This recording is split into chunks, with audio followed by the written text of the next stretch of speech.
হয়নি, হবে না, হতে পারে না আমার নবীর সাথে কারো তুলনা। হয়নি, হবে না, হতে পারে না আমার নবীর সাথে কারো তুলনা। ইউসুফকে দেখে যারা আঙ্গুল কেটেছে তারা কি আমার নবীর রূপ দেখেছে?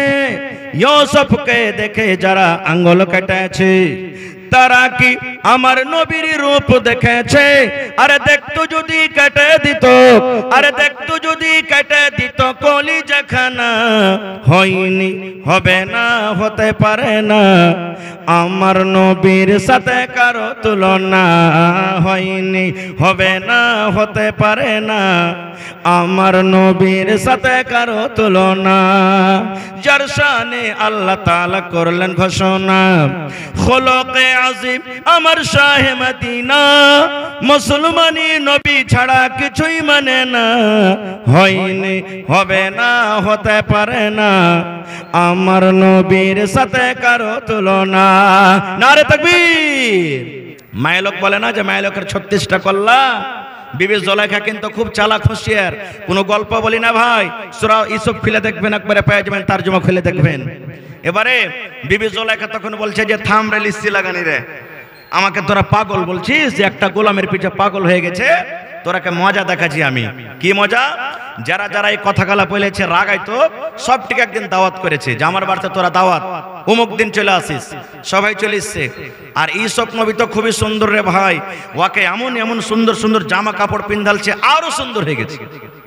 এবারে জুলাইখা বলছেন ইউসুফ রুমের ভিতরে থাকবে, আর আমি যখন ইশারা করব তখন তুমি মজলিসের ভিতরে শুধু এই রাস্তা দিয়ে যাবে, এই মাথা দিয়ে আর ওই মাথা দিয়ে তুমি বের হয়ে যাবে, তোমাকে কিচ্ছু করতে হবে না। বলছে ঠিক আছে। সুবহানাল্লাহ। এবারে একটা করে চাকু একটা করে ফল দিয়েছে সবটি মহিলাকে কাটতে জুলাইখা, যে আমি যখন অর্ডার করব তখন তোমরা ফল কাটবে, এর আগে কিন্তু তোমরা কেউ কাটবে না। খো ঠিক আছে। সবাইকে চাকু আর ফল দিয়ে দেওয়া হয়েছে, সব অপেক্ষা করছে, ইন্তজার করছে যে জুলাইখা কখন কাটতে বলবে রে। এবারে জুলাইখা বলছেন ইউসুফকে, ইউসুফ ইশারা করছে এখন তুই মজলিসে এসো। মজলিসে যেমন এসেছে এদিকে এরাকে ইশারা করছে যে তোমরা ফল কাটো, চাকু দেখাও এখন। ওরে আল্লাহ, তার সৌন্দর্য, তার রূপ, তার চেহারা দেখে সবাই ওর দিকে দেখছে, সবাই দেখছে ওর দিকে, আর ফল কাটতে শুরু করেছে। ওর রূপে, ওর সৌন্দর্যের কারণে ওরা বুঝতে পারে না যে আমরা ফলে চাকু দিচ্ছি কিংবা নিজের লোকে চাকু দিচ্ছি। আল্লাহ কোরআন বলছেন সুবহানাল্লাহ। এবার সব নিজের নিজের লোক কাটছে, ফলের জায়গাতে লোক কাটছে, দেখছে এরকম করে লোক কাটছে, সব ছুরি ঘুষছে। এবার যখন লোক কাটতে লেগেছে, রক্ত বইতে লেগেছে, তখনই বিবি জুলাইখা বলছেন এ পাগলি গালা, আরে তোরাকে ফল কাটতে বলেছি, ফল না কেটে নিজের যে লোক কাটে তোরা বসে আছিস। তখন যে চারির যা কি হলো, যা যা যা যা। তখন সবটি মহিলা বলছেন মালাকুন কারীম, আরে জুলাইখা এটা মানুষ না, এটা বুজুর্গ ফেরেশতা। তখন বিবি জুলাইখা কি বলছেন, রে আল্লাহর বান্দে, একটা নজর মাত্র তোমরা ইউসুফকে দেখেছো, একটা নজর মাত্র তোমরা, একটা সেকেন্ড, একটা মিনিট তোমরা ইউসুফকে দেখেছো। তার রূপ দেখে, তার চেহারা দেখে, তার হোসনা দেখে যদি তোমরা নিজের ফলটাকে না কেটে লোকটাকে যদি তোমরা কেটে দাও রে বাবু, তাহলে যে সব আমার বাড়িতে আছে, আমার সাথে গল্প করে, আমার সাথে চলাফেরা করে, আমার সামনে ঘোরাফেরা করে, বাবু রে বলো আমার সাথে কি হইতে পারে। এবার তখন বিবি জুলাইখা বলছেন বাবু রে, তাহলে তোমরা তো বুঝে নিয়েছো ইউসুফকে আমি কত ভালোবাসি, কি কারণে আমি ভালোবাসি। তোমরা আমার তরফ থেকে তা তোমরা একটু পায়রাবি করে দাও, ইউসুফকে তোমরা বলো যে ইউসুফ যাতে আমাকে ভালোবাসে। এবার সমস্ত মহিলারা ইউসুফকে যা বলছে, ইউসুফ তোমার মালিকা যা বলছে তুমি শুনে নাও, জুলাইখার কথাটা তুমি শুনে নাও, একবার তোমার সাথে মনের আরমানটাকে পুরা করবে, জেনা ব্যভিচার করবে। ইউসুফ তুমি তার কথাটা শুনে নাও, তার কথাটা মেনে নাও।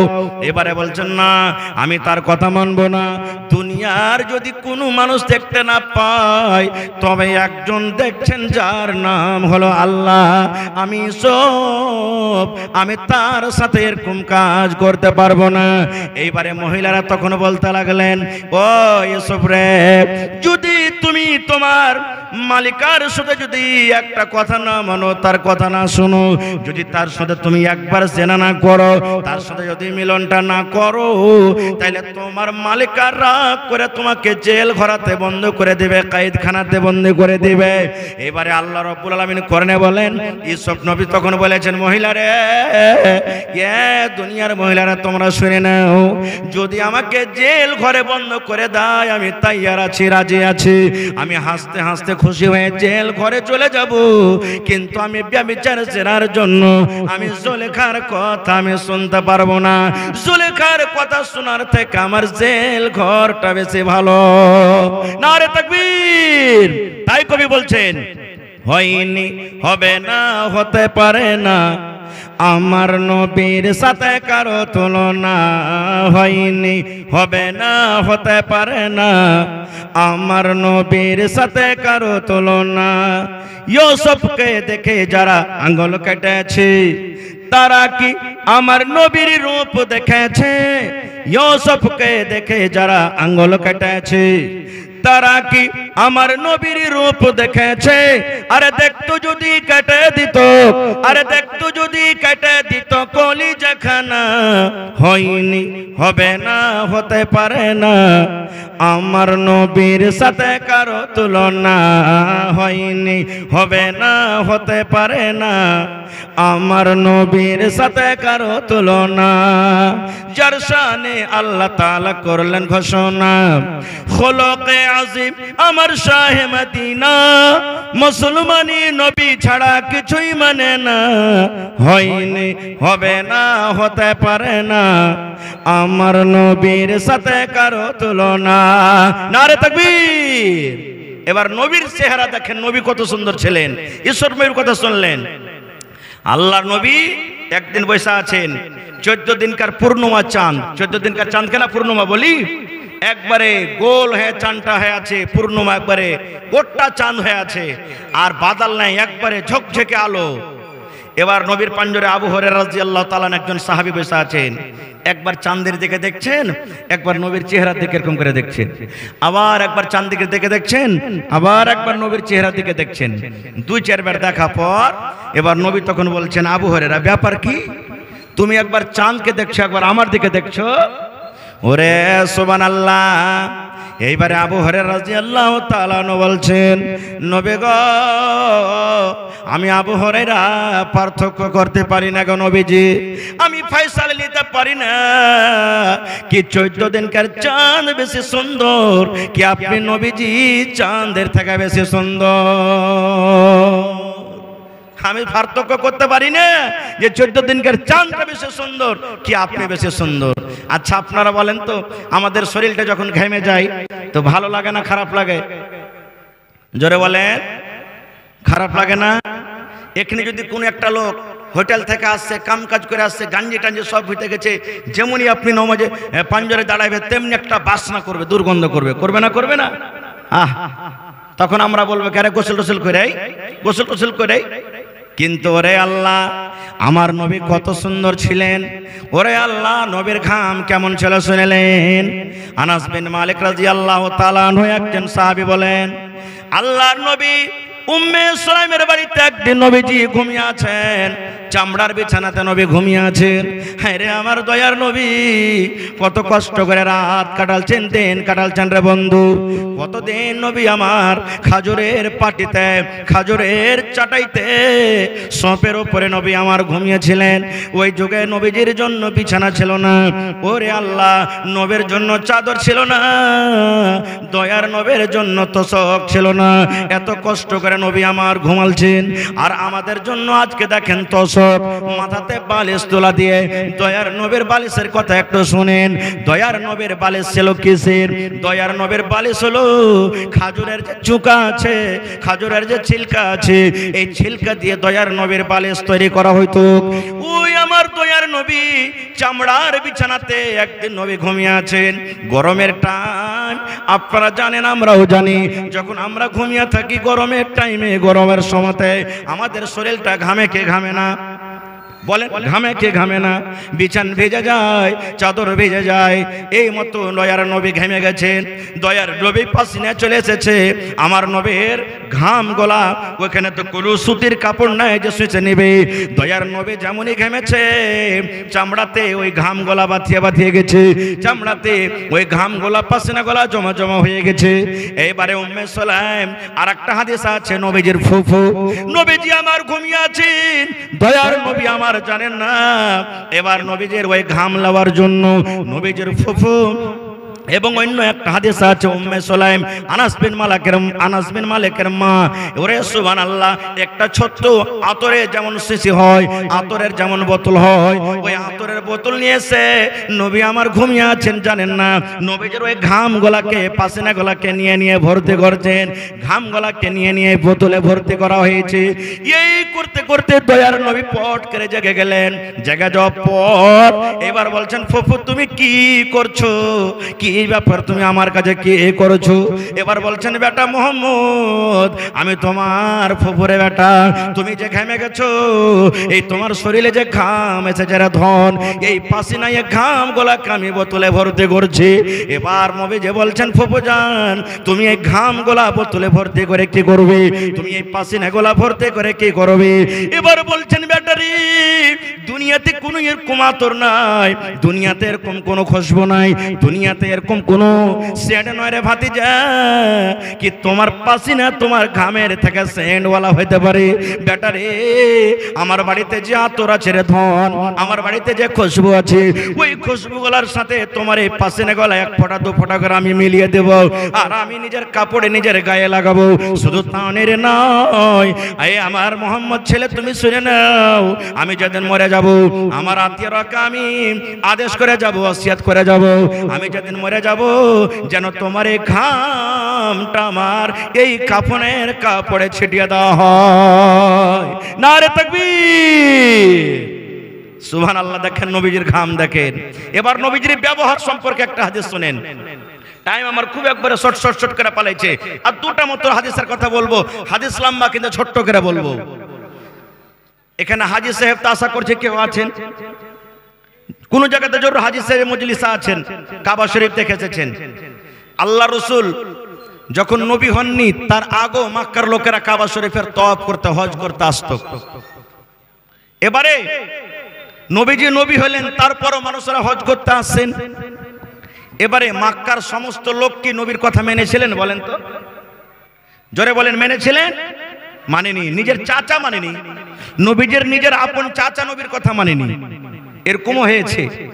এবারে সুবহানাল্লাহ, এবারে মক্কার লোকেরা যারা বাহির বিদেশ থেকে হজ করতে আসতো তারাকে এলান করতো, রে ভাই তোমরা হজ করতে এসো, হজ করে চলে যাও, কিন্তু ভাই রে এই মক্কাতে একটা মোহাম্মদ আব্দুল্লাহর ছেলে মোহাম্মদ একটা ছেলে আছে, ওর সাথে ভাই দেখা করিস না তোরা।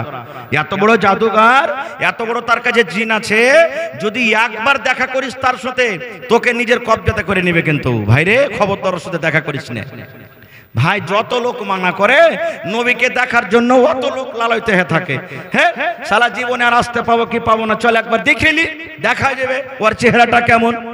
সুবহানাল্লাহ, চল দেখিলি একবার চেহারাটা কেমন। ভাই সব লোকের কথা বলতে পারবো না। জামাত বলে একটা খুব বড় শায়র, আরবির পণ্ডিত, আর ওঝা করবে আছে না নেই? সুবহানাল্লাহ, কেমন ওঝা করবে?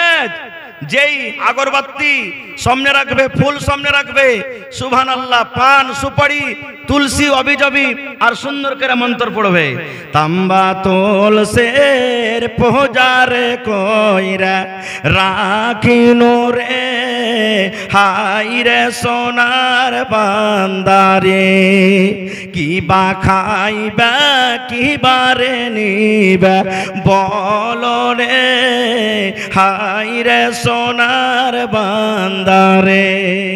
নাকি এরে আমার মা, এ আমার খালা বোনেরা শুনেন, যারা এরকম কাজ করছেন রা মা, তওবা করেন, আল্লাহর দরবারে তওবা করেন। না হলে মারে আপনি নামাজ পড়ছেন, রোজা রাখছেন, তেলাওয়াত করছেন, এই মন্ত্র পড়তে পড়তে, দোয়া পড়তে পড়তে যদি আপনার মত হয়ে যায়, আল্লাহর জান্নাত আপনি যেতে পারবেন না, আল্লাহর জান্নাত যাওয়া হবে না। খারজা হোক, এই বিষয়ে নিয়ে কোনোদিন আলোচনা করব। তবে জামাত বলে একটা লোক হজ করতে এসছে, বড় শায়ের, ওই কোচ মানে ওঝা কবিরাজ, ও যখন শুনেছে যে মুহাম্মদের সাথে দেখা করতে হবে না, তখন একটা লোককে বলছে, এ ভাই আমি মুহাম্মদের সাথে দেখা করব, আমি একটা ওঝা কবিরাজ, আমি ওর কাছে যা জিন ভূত আছে আমি আমার কাছে টেনে নেব। বলছে যাচ্ছি না রে ভাই, পারবি না? বলছে না, দেখবো আর কত বড় জিন আছে, ওর ভূত আছে, চল দেখা।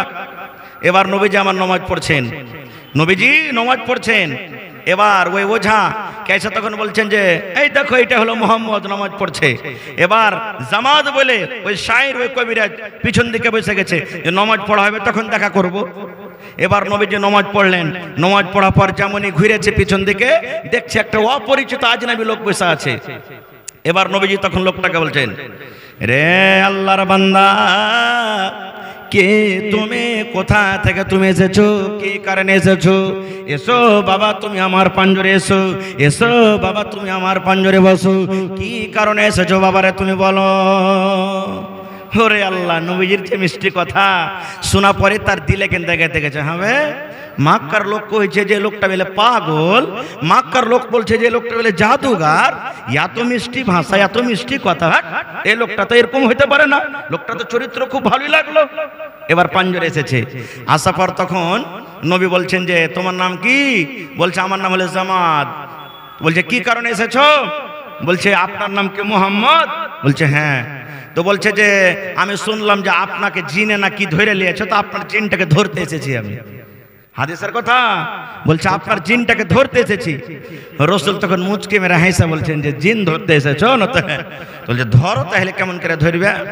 তখন বলছেন আপনি আপনার জিনটাকে ডাকেন আগে, তাহলে তো ধরবো। বলছেন না, তুমি কবিরাজ ওঝা, তুমি আমার জিনটাকে ডাকো, ডেকে করে ধরো। বলছেন না, আপনি ডাকেন, আপনি আপনার জিনকে ডাকেন। ওরে আল্লাহ, দয়ার নবী এবার শুরু করে দিলেন, ইন্নাল হামদালিল্লাহ নাহমাদুহু ওয়া নাস্তাঈনুহু ওয়া নাস্তাগফিরুহু ওয়া নাউযু বিল্লাহি মিন শুরুরি আনফুসিনা ওয়া মিন সাইয়্যাতি আমালিনা মান ইয়াহদিহিল্লাহু ফালা মুদিল্লা লাহু ওয়া মান ইউযলিলহু ফালা হাদিয়া লাহু ওয়া আশহাদু আল লা ইলাহা ইল্লাল্লাহু ওয়াহদাহু লা শারীকা লাহু ওয়া আশহাদু আন্না মুহাম্মাদান আবদুহু ওয়া রাসূলুহু। ও তো একটা শায়র, আরবির পণ্ডিত। তখনই একবার শুনে বলছেন, ওরে আল্লাহ, এই তো জাদুঘরের মতন কথা লাগে না, এই মানুষের ভাষা লাগে না। আরে আমি জামাত আরবির এত বড় একটা পণ্ডিত, এরকম আরবি তো আমার বাপ ও 14 গোষ্ঠী জীবনে কোনোদিন শুনিনি, এই লোকটাকে বলছে পাগল। তখন আবার জামাত বলছেন, মোহাম্মদ তুমি আর একবার তুমি পড়ে শুনিয়ে দাও, যে কথাগুলা কালেমা গোলা পড়লে তুমি একবার আর শুনিয়ে দাও বাবারে। নবীজি আবার পড়িতে লাগলেন, ইন্নাল হামদালিল্লাহ নাহমাদুহু ওয়া নাস্তাঈনুহু ওয়া নাস্তাগফিরুহু, করে করে নবীজি গোটা পড়ে দিলেন। এবার বলছেন জামাত, নবী গো আর একবার তুমি পড়ে শুনিয়ে দাও, এই কথাগুলা শুনতে আমাকে কত মজা লাগছে, এই কথাগুলা শুনতে আমাকে কত ভালো লাগছে, এরকম কথা আমি জীবনে কোনোদিন শুনিনি, একটু আর একবার পড়ে দেও। এবার দয়ার নবী আবার পড়িতে লাগলেন, ইন্নাল হামদালিল্লাহ নাহমাদুহু ওয়া নাস্তাঈনুহু ওয়া নাস্তাগফিরুহু। এবার 3 বার কিংবা 4 বার যখন পড়া হয়েছে, এবার কবিরাজ এসে বলছেন, মুহাম্মদ নবী গো আপনি নিজের হাতখানা আপনি আমাকে বাড়িয়ে দিন, আমি আপনার জিন ধরতে এসেছিলাম, আমার নিজের জিন নেমে গেছে। নবী গো আপনাকে আমি নবী বলে মানলাম, আমি আপনার প্রতি ঈমান আনলাম, আপনি নিজের হাতখান বাড়িয়ে দেন, আমি জামাত আপনার হাতে হাত লাগিয়ে কালেমা পড়ে আমি মুসলমান হয়ে গেলাম। নারে তাকবীর, সুবহানাল্লাহ। নবীজির ব্যবহার দেখেন, চরিত্র। আর একটা হাদিস শুনেন, আমি বেশি আর ওয়াজ করব না, একটা হাদিস বলবো। আর যায়েদ বিন হারিসা রাদিয়াল্লাহু তাআলা আনহু একজন সাহাবী, ছোট্ট কালে মায়ের সাথে সফরে ছিলেন, 7-8 বছর বয়স, গুন্ডারা হামলা করে দিয়েছে। যেমন আজ থেকে 10 বছর আগে রাস্তাতে পথে আমাদের দিকে গাড়ি ঘোড়া চুরি হতো না, হানা বলেন, দিনের বেলাতে একবারে বন্দুক ধরিয়ে তো ফুটুস করে মেরে যাচ্ছিল, কাড়ে নিলে সব। আল্লাহর রহমতে গুলো কমে গেছে, মাঠে ধান থাকেনি, মেশিন থাকেনি, এখন সবকিছু বাইরে থেকে ইচ্ছা, আল্লাহর রহমতে, আল্লাহর দয়াতে নাকি। ওই যুগে গুন্ডাগার্দি হয়তো। তো যায়েদ বিন হারেসা রাদিয়াল্লাহু তাআলা আনহু ছোট বাচ্চা, মার সাথে যে গুন্ডারা হামলা করে দিয়েছেন। এবার যতটি কিডন্যাপ হলো তাদের মধ্যে যায়েদ বিন হারেসা একদিন, এবার এই বাজার থেকে ওই বাজার, ওই বাজার থেকে ওই বাজার, আগেতে গোলাম বিক্রি হতো যেমন এখন গরু ভৈঁস বিক্রি হয়েছে, বাজারে তখন গোলাম বিক্রি হতো। এই হাট ওই হাট, এই হাট ওই হাট করতে করতে করতে শেষ পর্যন্ত মা খাদিজা রাদিয়াল্লাহু তাআলা আনহার বাড়িতে চলে এলেন গোলাম যায়েদ বিন হারেসা। এবার নবীর সাথে যখন বিবাহ হয়ে গেলেন কার? মা খাদিজার। তখন মা খাদিজা রাদিয়াল্লাহু তাআলা আনহা নবীজিকে তোহফাতে গিফট দিয়ে দিলেন যে যায়েদ আজ থেকে তুমি আমার স্বামীর বাড়িতে থাকো, স্বামীর পাঞ্জরে থাকো, আর খিদমত করবে, খাদেম হয়ে থাকো। এবার করতে করতে করতে যায়েদ বড় হয়ে গেছে এখন। এবার যায়েদের যেখানে বাড়ি ওখানকার লোকেরা হজ করতে এসেছে, হজ করতে এসে তখন যায়েদকে চিনে নিয়েছে।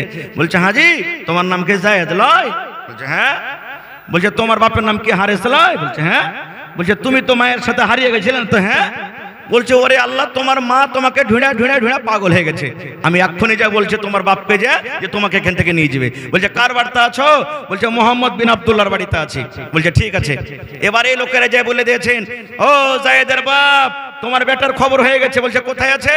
বলছে মক্কাতে মোহাম্মদ বলে নাকি একটা নবী আছে, ওর বাড়িতে আছে। বলছে তাই না? তো হ্যাঁ। বলছে ঠিক আছে।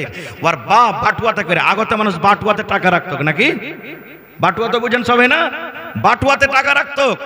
এবার বাটুয়াতে করে কিছু টাকা, সোনা চাঁদির টাকা নিয়ে আর তার চাচাকে সাথে করে নিয়ে দু ভাই যায়েদ কানার জন্য চলে এসেছেন। মক্কাতে আসার পর তখন আশেপাশের লোককে বলছে হাজি তোমার কে মক্কাতে বলে একটা মোহাম্মদ বলে নবী কে আছে, ওর বাড়িটা দেখাবে না? বলছে হ্যাঁ আছে, ওখানটা ওর বাড়ি চলে যাও। এবার যে ডাক দিলেন নবীজিকে, নবীজি এলেন।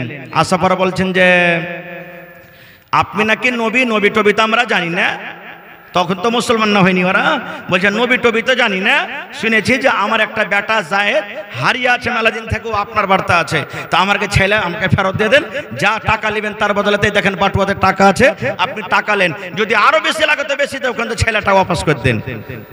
নবীজি তখন বলছেন যে তোমাদের ছেলে হলো যায়েদ? বলছে হ্যাঁ। তোমরা নিয়ে যাবে না? তো হ্যাঁ। এবার রাসূল বলছেন যে ঠিক আছে, যদি তোমাদের ছেলে তোমাদের সাথে যায় তো টাকা লাগবে না, বিনা টাকাতে তোমরাকে দিয়ে দিব, আমার কোনো আপত্তি নাই। তোমাদের ছেলে যদি তোমাদের সাথে যায় তো আমি নবী ঘুরিয়ে দেবো তোমরাকে। এবার ওর বাপ আর চাচা বলছেন হ্যাঁ আপনি টাকাতে দেখেন, আইসা জড়িয়ে ধরে নিবে আমরাকে।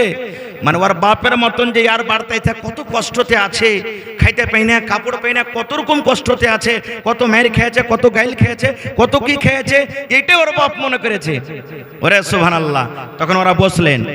এবার দয়ার নবী যায়েদকে ডাক দিয়েছেন, যায়েদ ও বাবা যায়েদ তুমি কোথায় আছো, তাড়াতাড়ি করে এসো। যেমন নবীর কথা তার কানে পড়েছেন, সমস্ত কাম কাজকে বাদ দিয়ে দৌড়াতে দৌড়াতে দৌড়াতে দৌড়াতে দয়ার নবীর কাছে এসে হাজির। লাব্বাইক ইয়া রাসূলুল্লাহ, নবী গো আমি যায়েদ হাজির আছি। কি বলছেন নবী গো, বলেন কি করতে হবে আমাকে, কোন কাম করতে হবে, কেন আপনি আমাকে ডাকলেন?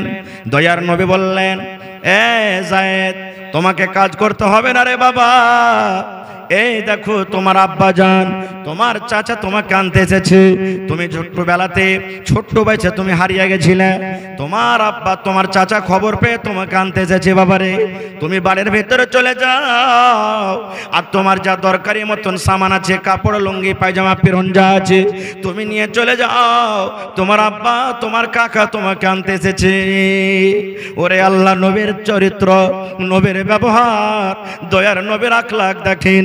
যেমন কথাটা বলা, নবীজি আমার বসে আছেন, যায়েদ রাদিয়াল্লাহু তাআলা আনহু নবীজির হাঁটুতে যেমন মানুষ সাজদা দেয়, এই মতো যায়েদের চোখ দিয়ে ঝরঝর করে পানি ঝরতে হয়েছে। যায়েদ কাঁদতে শুরু করেছেন।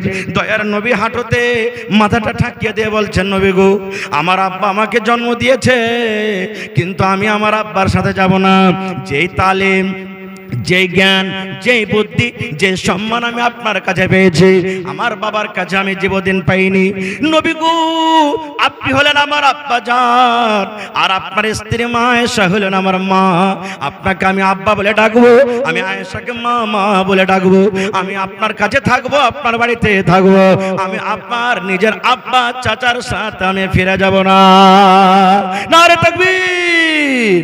ওরে আল্লাহ, যেমন কথাটা বলা, দয়ার রাসূল বললেন যায়েদের বাপ, এখন তোমরা ফয়সালা করো। এখন যায়েদ তো তোমাদের সাথে যেতে চায় না, এখন তোমরা কি করবে? যায়েদের আব্বা তখন বলছে, বাবা রে, তুমি এই গোলাম হয়ে কেন থাকতে চাইছো রে বাবা? এই মুহাম্মদের বাড়িতে কেন তুমি থাকতে চাইছো? তুমি আজাদ হয়ে যাবে, চলো তুমি আমাদের সাথে চলো। বলছে, আব্বা গো, আমি গোলাম হয়ে আছি, কিন্তু গোলামের কষ্ট কি আমি মুহাম্মদের বাড়িতে জীবনে আমি কোনোদিন দেখিনি। আমাকে আমার বাড়িতে, আমি তার বাড়িতে আছে, জীবনে আমাকে রাগ করে কোনোদিন গালি দেয়নি। আমি যদি কোনো কাজ ভুল করে দিয়েছি, রাগ করে আমাকে কোনোদিন মায়ের ধর করনে ডাঁটেনি। এই জন্য আমি নবীকে ছেড়ে আমি কোথাও যাব না। যেমন কথাটা বলা, দয়ার নবী যায়েদের হাত কোনা টানতে টানতে কাবা শরীফের কাছে নিয়ে চলে গেলেন।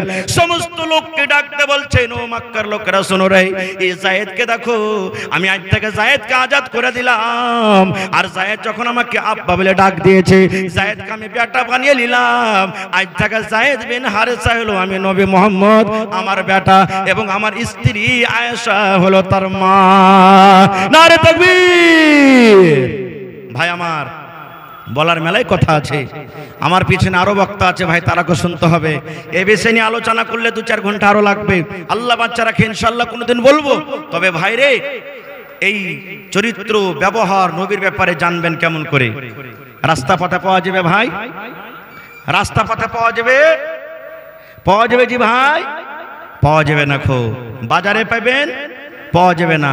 গ্রামে পাওয়া যাবে, পাওয়া যাবে না। নবীর জীবনী জানতে গেলে এই মাদ্রাসাতে পড়িতে হবে, মাদ্রাসাতে লিখতে হবে, মাদ্রাসাতে থাকতে হবে।